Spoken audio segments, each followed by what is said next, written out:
안녕하세요. 사연을 부탁해입니다. 오늘의 사연을 소개하겠습니다. 우리는 지방에 살고 있고 양가 모두 같은 지역에 살고 있습니다. 시어머님과 엄마가 서로 친분이 있던 사이였기에 우리는 부모님 소개로 만났고 일사천리로 결혼을 진행했습니다. 부모님의 소개로 만나긴 했지만 우리는 성격도 비슷하고 가치관도 비슷했기에 별 문제 없이 잘 살고 있었어요. 특히나 양가가 가정 환경도 비슷했기에 더욱 그러지 않았나 싶습니다. 그렇게 우리가 결혼하고 몇 년 뒤 남동생의 결혼 이야기가 나왔는데요. 부모님이 우리 부부를 앉혀놓고 조심스레 말을 꺼냈어요.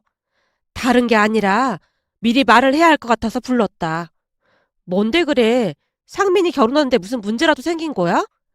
그런 건 아니고 니들 결혼할 때 우리가 3억 보탰잖니? 근데 네 동생은 조금 더 보태줘야 할 것 같아서 말이야. 들어보니 예비 며느리집 형편이 별로 안 좋은가 보더구나. 니들은 양가에서 도움을 받아서 괜찮았는데 상민이는 그 돈으로 집 구하기 힘들 것 같아서 5억 정도 도와줄까 한다.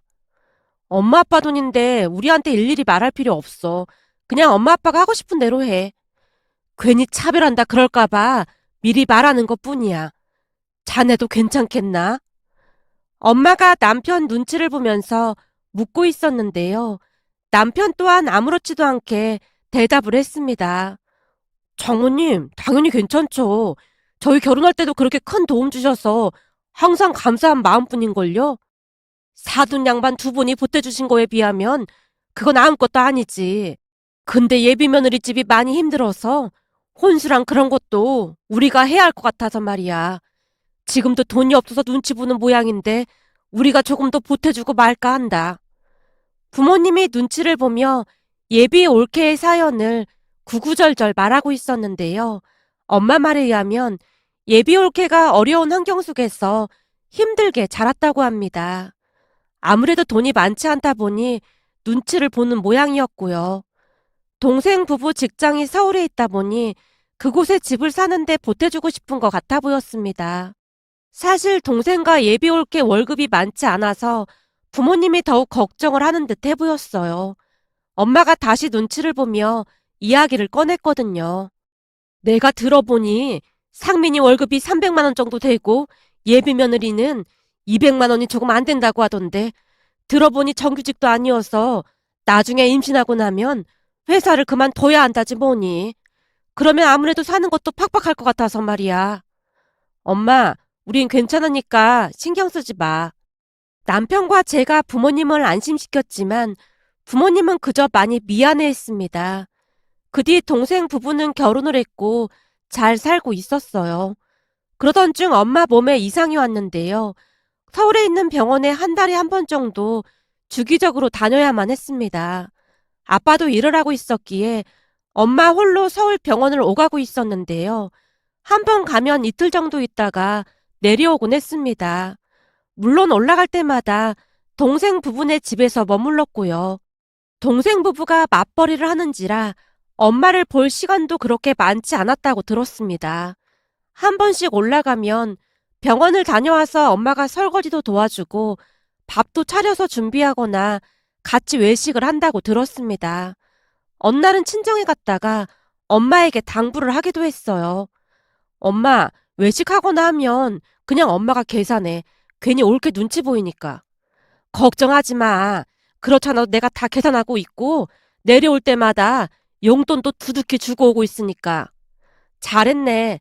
요즘은 시어머니도 며느리 눈치 봐야 한다고 하더라고. 엄마는 나름 며느리 눈치를 보면서 잘하는 듯 해 보였습니다.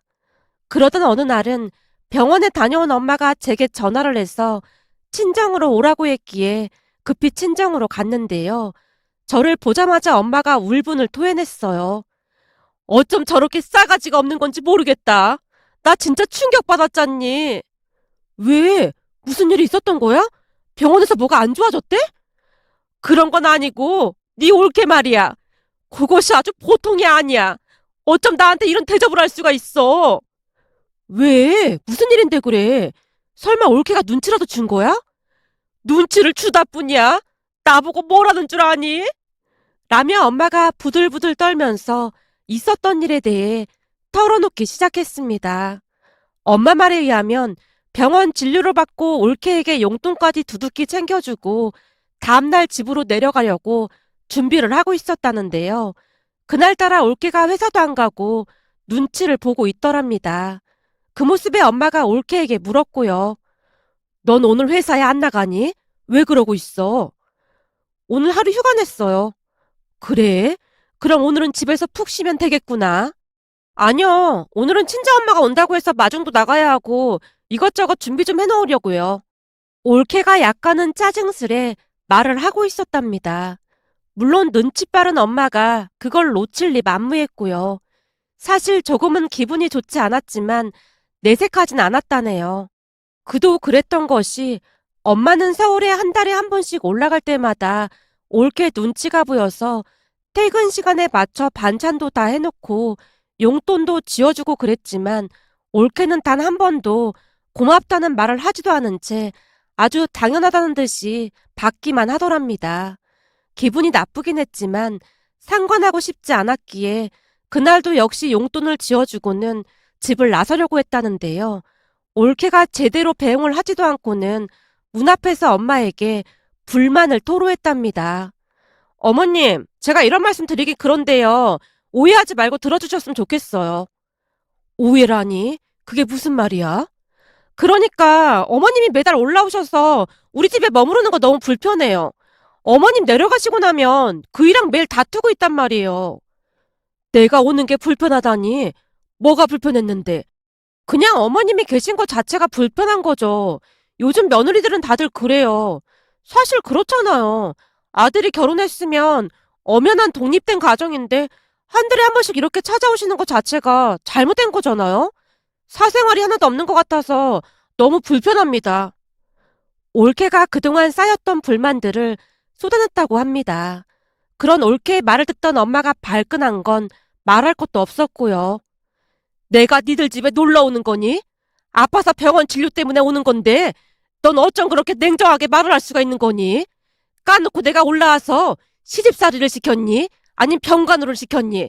그리고 니들 퇴근하면 밤에만 잠깐 보는 건데 그게 그렇게 민폐야? 이왕 이렇게 된 김에 나도 할 말 좀 하자. 너 말이야. 내가 병원 다녀오면 경과가 어떤지 한 번이라도 물어본 적 있냐? 남도 이렇게는 안 할 거다. 그건 그이가 계속 잘 체크하고 있는 거잖아요. 사람이 살면서 빈말이라는 것도 해야 하는 거야. 그냥 빈말이라도 어머님 병원에서는 괜찮다고 하세요? 그 한마디를 안 해? 엄마의 역공에 순간 올케가 입을 다물어 버렸다네요. 그런데 엄마의 역공은 거기서 끝나지 않았고 머리 끝까지 화가 난 엄마가 다시 올케를 몰아붙였답니다. 그리고 내가 상민이한테 듣자 하니 사부인은 매주 오다시피 하신다는데 넌 내가 한 달에 한 번, 그것도 병원 때문에 오는 게 그렇게 불편해? 그럼 우리 상민이는 장모님 매주 오신다는데 안 불편하겠니? 어쩜 그렇게 배려라는 걸 할 줄 몰라. 그렇게 불편했으면서 돈은 줄 때마다 잘도 받더구나. 평소 엄마는 조용조용하고 온순한 성격이지만 뭔가 잘못됐다는 생각을 하게 되면 절대 참고 넘기는 성격이 아니었기에 올케에게 마구마구 퍼부은 모양이었습니다. 잠시 동안 엄마에게 싫은 소리를 듣던 올케가 엄마가 준 돈을 짜증스레 던지듯 돌려주며 말을 했다네요. 어머님, 그렇게 생색내실 거면 이런 거 주지 마세요. 어머님이 좋아서 주신 거면서 너무 생색내시는 거 아니에요? 어머님 돈도 많으신데 그냥 호텔에 묵으시면 다 해결되는 거잖아요. 요즘 시부모님들 대부분은 자식들만 잘 살면 된다고 한다던데 어머님은 왜 우리를 힘들게 하시는 거예요? 어머님 내려가시면 그이랑 내내 싸우고 난리도 아니란 말이에요. 제발 저희 좀 그냥 내버려 두시면 안 돼요? 뭐? 너 지금 말 다 했니? 혹시 상민이 생각도 너랑 같은 거니? 됐다. 더 이상 너랑 말하고 싶지 않으니까 그만하자. 엄마가 집을 나서며 문을 닫고 있었다는데요. 아무래도 소란스런 소리가 나다 보니 옆집 아주머니가 나와서 듣고 있었다고 하네요. 순간 창피한 마음이 들어 엄마가 살짝 고개를 숙여 인사를 했다는데요. 옆집 아주머니가 불만스레 말을 하더랍니다. 아무리 세상이 변했다고 하지만 어디 며느리가 시어머니한테 이런 대접을 해? 내가 보니 친정엄마는 매주 와서 하하호 있다가 가는 것 같더구만. 그러게 아들 며느리한테 집을 뭐 한다고 해줬어요. 예? 그게 무슨 말씀이세요? 내가 들으려고 했던 건 아닌데 이사 오고 얼마 뒤에 친정엄마랑 잔뜩 장 봐서 들어가면서 시부모님이 집을 해준 거라고 하더니만 나중에 이 집에서 같이 살자고 하더라고요. 이래서 사람이 잘 들어와야 하는 겁니다. 그렇잖아요. 집 해준 시어머니는 내쫓고 친정엄마는 허구한 날 찾아와서 히덕거리고 있잖아요. 나도 아들이 둘이나 있다 보니까 안타까워서 하는 말입니다. 앞으로는 아들 며느리한테 돈 같은 거 주지 마세요. 그거 다 헛짓하는 겁니다. 라며 옆집 아주머니가 집 안으로 들어갔다고 하네요.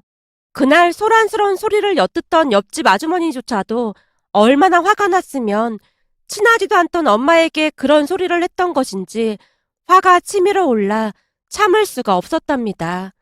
결국 집에 돌아온 엄마가 불같이 화가 난 채 저를 불러서 눈물까지 흘리면서 하소연을 했습니다. 어쩜 이럴 수가 있는 거니?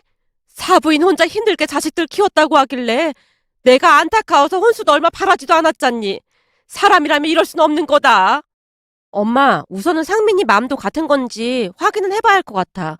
그리고 이성적으로 생각하자. 나도 지금 기분이 무지 나쁘긴 한데 너무 감정적으로 행동하면 안 될 것 같아. 라며 제가 우선 엄마를 달랬는데요. 정말 많이 억울했던 모양으로 엄마가 다시 소리쳤습니다. 내가 이것들을 가만 안 놔둘 참이야. 그 집도 내 돈으로 산 건데 내가 이런 대접을 받아야겠니? 기가 막혀서 말이 안 나온다. 엄마의 얼굴에서 살기마저 느껴지고 있었습니다. 결국 엄마가 동생에게 전화를 해서 난리를 쳤고 그 주 주말에 동생 부부가 친정으로 내려왔습니다. 내려온다는 말을 듣고 우리도 친정으로 갔는데요. 우선 엄마가 동생에게 따져 물었습니다. 너도 네 처랑 같은 생각인 거야? 내가 한 달에 한 번 병원 가느라 니들 집에 가는 게 그렇게 불만이냐 그 말이야. 엄마, 이 사람이 조금 예민하다 보니까 말실수를 한 것 같아. 뭐? 말실수? 두 번만 예민했다가는 아주 사람 잡겠다. 쓸데없는 말 할 필요 없고 니들 그 집에서 당장 나가. 어머님, 갑자기 나가라니요. 그게 무슨 말씀이세요? 말 그대로야. 그 집 우리가 사준 집이잖니? 그러니까 당장 나가라고. 난 그 집에서 편하게 병원 다닐라니까. 어머님, 아무리 화가 나도 그렇지. 줬던 걸 다시 뺏는 게 어디 있어요. 내 돈 내가 다시 찾겠다는데 뭐가 문제 있니? 엄마가 동생 부부를 노려보며 말하고 있었습니다. 그런데 올케는 우리가 생각했던 것보다 더 대단한 사람이었어요. 갑자기 말도 안 되는 소리를 하기 시작했거든요. 어머님, 그럼 이렇게 하시는 거 어떨까요? 사실 어머님이 올라오실 때마다 우리 둘이 대판 싸우거든요. 우리 둘이 매달 그렇게 다투면 어머님 마음도 안 편하실 거 아니에요. 우리가 호텔비 내드릴 테니까 호텔에 계시는 건 어떨까요? 그럼 어머님도 마음 편하고 우리도 마음이 편할 거 아니에요. 당신 지금 제정신이야? 우리 엄마가 놀러 오시는 것도 아니고 아파서 병원 때문에 오시는 건데 어떻게 그런 소리를 할 수가 있어? 동생이 기겁을 한 채 올케에게 소리치고 있었는데요. 그 순간 엄마가 의미심장한 표정을 짓더니 조용히 물었어요. 그러니까 네 말은 호텔비를 내주겠다 그 말인 거니? 네, 저희가 호텔비 내드릴게요. 진짜 해도 해도 너무한다. 그럼 앞으로 장모님도 우리 집에 오시지 말라고 해. 나도 장모님이 허구한 날 오셔서 불편한 게 한두 가지가 아니거든. 동생의 표정에 실망감이 역력해 보였지만 엄마가 그런 동생을 말리며 다시 말을 이어갔어요. 아니야. 내가 곰곰이 생각해보니까 고부지간이 보통 불편한 사이가 아닌데 큰 실수를 한 것 같구나. 알았다. 며느리가 불편하다고 하는데 당연히 그렇게 해야지. 그럼 앞으로 호텔에 묵을 생각이니까 그건 니들이 계산 좀 해다오. 그럼 난 하나도 불만 없다. 네 말대로 부모라 하면 자식이 잘 살기만을 바라야 하는데 내가 생각이 짧았던 것 같구나. 어머님, 이해해 주셔서 감사해요. 그럼 매달 저한테 말씀하시면 제가 호텔비 보내드릴게요. 올케 말에 엄마가 알 수 없는 야릇한 미소를 짓고 있었는데요. 아무래도 엄마에게 무슨 꿍꿍이가 있어 보였습니다. 잠시 후 동생 부부가 다시 서울로 올라갔고 제가 듣기로는 그날 서울로 올라가는 내내 둘이서 다퉜다고 들었습니다. 하지만 엄마의 표정은 그저 해맑기만 했기에 제가 걱정스레 물었어요. 엄마, 대체 무슨 생각인 거야? 진짜 호텔로 가겠다는 거야? 왜? 호텔 좋잖니? 그동안 올라가면 밥값에다 며느리 용돈에다가 돈도 많이 들었는데 호텔로 가면 그 돈도 절약되고 좀 좋아. 내가 볼 땐 나쁜 조건이 아닌 것 같아서 그러자고 한 것뿐이야. 엄마가 입가에 미소를 가득 머금고는 대수롭지 않게 대답을 했어요. 그렇게 얼마 뒤 병원 예약날이 다가왔고 제가 엄마에게 전화를 걸었습니다. 엄마, 진짜 호텔로 갈 거야? 당연하지. 나도 저 불려시 집에 있는 것보다 거기가 훨씬 편하다. 그럼 내가 예약해 놓을까? 아니면 내가 같이 갈까? 됐어. 너도 회사 가야 하는데 뭐 한다고 그래. 내가 이미 다 예약해 놨으니까 아무 걱정하지 마. 뭐? 엄마가 예약했다고?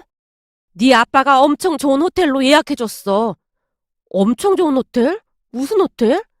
신라 호텔로 했다. 객실도 엄청 좋은 걸로다. 거기다 남산도 보이고 조식으로 뷔페도 먹고 저녁 식사는 룸서비스로 이용할 생각이야. 엄마, 근데 거기 엄청 비싼 호텔이잖아. 그거야 내 돈 내는 것도 아닌데 내가 알 바가 아니지. 라며 엄마가 대수롭지 않게 대답을 했습니다. 그렇게 엄마는 병원에 가는 날 호텔에 투숙을 했고 2박 3일을 묵고 집으로 돌아왔어요. 엄마가 도착했다는 말에 친정으로 가서는 엄마에게 물었습니다. 엄마, 호텔비는 얼마 나왔어? 그 호텔 특급 호텔이라 엄청 비싸지? 그냥 호텔 가격이 거기서 거기지 뭐. 근데 역시 특급 호텔이라 좋긴 좋더라. 조식도 맛있고 객실 뷰도 엄청 좋은 곳으로 예약해서 거기서 살고 싶더라니까. 이왕 가는 김에 앞으로는 호캉스 좀 제대로 하다 와야겠어. 여보, 다음 달에는 당신도 같이 갈까? 그러던지. 나도 가서 푹 쉬다 오면 좋긴 하겠네. 라며 아빠도 맞장구를 쳤습니다. 약간은 걱정이 되기도 했지만 제가 상관할 바가 아니었기에 그냥 모른 척하고 말았는데요. 몇 달 뒤 동생 부부가 내려와서 볼멘 소리를 했습니다. 어머님, 아무리 그래도 그렇지 서울에 저렴한 비즈니스 호텔도 엄청 많은데 신라 호텔은 너무한 거 아니에요? 이틀 숙박비가 150만 원이 넘는 게 말이나 되는 소리예요? 어머니 호텔 숙박비 내다가 우리 파산하게 생겼어요. 내가 가고 싶다고 해서 갔니? 네가 거기로 가라며. 매달 호텔비 청구하실 때마다 심장이 떨려서 살 수가 없다고요. 제 월급이 200만 원도 안 되는데 진짜 너무하신 거 아니에요? 난 말이야. 그런 호텔 아니면 불편해서 잠을 잘 못 자는 걸 어쩌겠니? 아무튼 니들 덕분에 요즘 아주 잘 지내다 오고 있다. 난 돈 쓸 일도 없고 얼마나 좋은지 몰라. 엄마, 이왕 이렇게 된 김에 며느리한테 효도받는다고 생각하고 가서 맘 편히 쉬다가 내려가. 그동안 엄마 아버지한테 효도 한 번 제대로 못했는데 이참에 효도하게 돼서 나도 좋네. 동생이 대놓고 시위하듯 말하고 있었는데요. 올케의 표정이 말이 아니었습니다. 어머님, 저 정말 요즘 잠도 안 오고 식욕도 없어요. 이건 진짜 아닌 것 같아요. 그게 무슨 말이야? 네가 그러라고 했잖아. 아니, 아무리 그래도 너무하시잖아요. 제가 호텔비를 드린다고 했다지만 그런 비싼 호텔에서 주무실지는 진짜 몰랐단 말이에요. 대부분은 자식들 생각해서 안 그런다고 하던데. 올케가 불만 가득한 목소리로 말을 하다가는 화가 잔뜩 난 엄마와 눈이 마주치자 미처 말을 잇지 못하고 있었어요. 넌 어떻게 된 게 모든 걸 네 위주로만 생각을 하는 거니? 네가 집에 오는 거 싫다고 호텔 가라며. 그래서 네 소원대로 호텔을 간 건데 뭐가 또 불만이라는 거야? 내가 치사스러워서 이런 말 안 하려고 했는데 우리가 니들한테 5억짜리 집 사주고 이런 대접을 받아야겠니? 호텔비 내기 싫으면 그 5억 다시 돌려줘라. 어머님 자꾸 화만 나시면 돈 얘기하시는데 그거 진짜 안 좋은 버릇이세요. 지금 버릇이라고 했냐? 아, 이젠 아주 막 나가겠다. 그래, 그럼 우리 그냥 막장 드라마 하나 써보자. 김상민, 내가 그 집 사줄 때 차용증 썼던 거 기억나지? 근데 왜 매달 원금이랑 이자 안 보내고 있어? 엄마 입에서 차용증이란 말이 나오자마자 올케의 눈이 커져 있었어요. 차용증이라니요? 그게 무슨 말이에요? 그럼 그 큰 돈을 주는데 내가 차용증도 안 쓰고 그냥 줬겠냐? 세상에 공짜가 어디 있어? 돈 벌기 그렇게 쉬운 줄 알아? 당장 다 갖고 방 빼! 그리고 꼴도 보기 싫으니까 당장 나가! 여보, 당신이 뭐라고 말 좀 해봐! 올케가 동생의 팔을 흔들며 다급한 목소리로 말을 하고 있었는데요. 동생이 큰 결심을 한 듯 입을 뗐어요. 알았어. 우리 그 집에서 나갈게. 어차피 엄마 아빠 집이니까 난 별로 불만도 없어. 사실 우리 나이에 5억짜리 집을 받는다는 것 자체가 좀 그렇긴 했어. 형님도 받았다면서. 그러니까 우리도 받아야지. 당신은 진짜 양심이 없어도 너무 없다. 누나네는 매형 부모님께서 우리 부모님이 도와주신 것보다 훨씬 많이 도와주셨어. 그리고 난 당신이 이런 사람인 줄 진짜 몰랐어. 그래서 앞으로 어떻게 해야 할지 고민이야. 당신처럼 이기적인 사람이랑 평생을 어떻게 같이 살겠어? 엄마 아버지 빠른 시간 안에 짐 뺄게요. 못난 모습 보여드려서 정말 죄송합니다. 라며 동생이 집을 나섰는데요. 올케도 부랴부랴 동생을 쫓아가고 있었습니다. 베란다에서 1층 주차장을 내려다봤더니 올케가 차 문을 두드려대고 있었지만 동생이 그냥 출발하는 모습이었습니다. 결국 올케는 홀로 기차를 타고 집으로 돌아갔습니다. 그 뒤 동생이 진짜로 집을 나갔다고 했어요. 그 바람에 올케가 친정으로 다시 내려와서 손이 발이 되도록 빌어댔거든요. 어머님, 제가 잘못했어요. 지금 그이랑 연락이 안 돼서 너무 무서워요. 제가 다 잘못했습니다. 한 번만 용서해 주세요. 결혼하면 독립된 가정이라면서 네 남편이 집 나간 걸 왜 우리한테 와서 자꾸 난리야? 어머님, 제가 다 잘못했어요. 제가 잠깐 미쳤었나 봐요. 한 번만 용서해 주세요. 제발 상민 씨 마음 좀 돌려주세요. 호의가 계속되면 권리인 줄 안다고 하더니만 네가 딱 그런 것 같구나. 정말 잘못했습니다. 한 번만 용서해 주세요. 올케가 눈물 콧물 범벅이 된 채 무릎까지 꿇고 빌고 또 빌었습니다. 우리랑도 연락이 안 되는데 뭘 어쩌란 말이야. 당장 올라가. 엄마의 말에 올케가 겁에 질린 채 돌아가는 모습이었습니다. 그 뒤 엄마가 동생에게 전화를 했지만 동생은 이혼까지 생각하고 있다는 말만을 할 뿐이었습니다. 동생과 전화를 끊고 엄마가 올케에게 전화를 해서 동생의 생각을 전달했고요. 그렇게 며칠이나 지났을까요? 올케가 다시 내려왔는데 이번에는 사돈 어르신까지 모시고 같이 내려와서는 다시 빌어댔습니다. 어머님, 제발 용서 좀 해주세요. 사부인, 저도 이렇게 사과드릴 테니까 제발 김서방 마음 좀 돌려주십시오. 우리 딸이 워낙 힘들게 살다가 돈이 좀 생기다 보니 천지분간을 모르고 날뛴 것 같습니다. 저도 반성을 많이 했고요. 그리고 제가 딸 집에 들어갈 살 일은 절대 없을 겁니다. 그건 저도 불편해서 싫거든요. 부디 한 번만 용서 좀 해주세요. 엄마와 나이 차이도 얼마 나지 않는 안사돈 어르신의 얼굴에 주름이 가득해 보였는데요. 그동안 얼마나 힘든 삶을 살았을지 짐작이 되고도 남았습니다. 그런 안사돈 어르신이 눈물까지 흘리며 용서를 빌고 있자 엄마도 마음이 안 좋았던 모양으로 우선 두 사람을 돌려보낸 뒤 동생을 따로 불러서 이야기를 했습니다. 네 마음은 잘 알겠는데 네가 고른 사람이니까 한번 고쳐보고 그래도 안 되면 그때 다시 생각해봐. 물론 그때는 우리도 그냥 넘어가진 않을 거니까. 그러다 정 안 되면 그때는 이혼한다고 해도 안 말릴 테니까. 엄마의 말에 동생이 고개를 끄덕이며 돌아갔고 그 뒤 올케는 큰 충격을 받은 모양으로 사람이 이렇게 변할 수가 있을까 싶을 정도로 순한 양이 되어갔습니다. 다행히 그 뒤에는 부모님 눈치를 보면서 큰 문제가 없었으니까요. 거기다 엄마는 매달 원금과 이자까지 꼬박꼬박 받고 있는데요. 호락호락한 사람이 아니라는 걸 보여주기라도 하듯 일부러 더 그러는 것 같아 보였습니다. 엄마가 그렇게 모질고 악한 사람은 아니었기에 처음부터 올케가 그런 나쁜 심보를 가지고 엄마를 대하지 않았다면 누구보다도 사랑받고 살았을 텐데 하는 생각에 마음 한켠이 씁쓸하기만 했습니다. 앞으로도 올케가 바른 마음으로 살아가길 간절히 바라봅니다. 오늘의 사연은 여기까지였습니다. 즐겁게 보셨다면 구독, 좋아요 부탁드립니다. 고맙습니다.